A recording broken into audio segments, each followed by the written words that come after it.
नाशिकच्या तपोवन परिसरामध्ये साधुग्राम उभारण्यासाठी जाटतोडीच्या मुद्द्यावरून उद्धव ठाकरे आक्रमक झालेत। प्रभू रामचंद्र वास्तव्याची श्रद्धा असलेल्या तपोवन परिसराचा विनाश करण्याचा प्रकार सरकार करत असल्याचा आरोप त्यांनी केलाय। ऐतिहासिक परंपरा असलेल्या झाडांच्या कुंभमेळ्याच्या तयारीच्या नावाखाली कत्तल होतीये। या तपोवनांना आपल्याही पेक्षा जास्त कुंभमेळे अनुभवलेत किंवा पाहिलेही असतील असं देखील ठाकरे यांनी यावेळी सांगितलंय।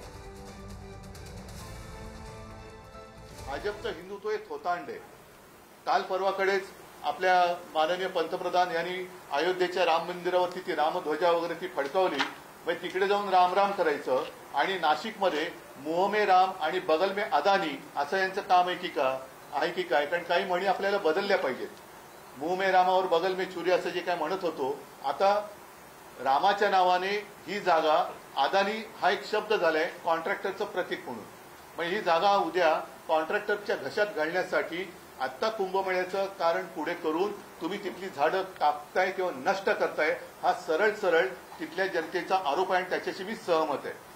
पहिलं त्यांचा भ्रष्टाचार स्वच्छ करा। हे वरवरची मध्ये त्या दिल्लीमध्ये दाखवलं होतं ना, ते फवारे मारत बसले होते, म्हणजे पाणी सुद्धा वेस्ट, पाण्याचा सुद्धा अपव्यय आहेतच त्याच्यात, आणि झाडं मारून तुम्ही प्रदूषण करता। म्हणजे हा नियोजन शून्य विकास जो आहे तो पहिला थांबवला पाहिजे।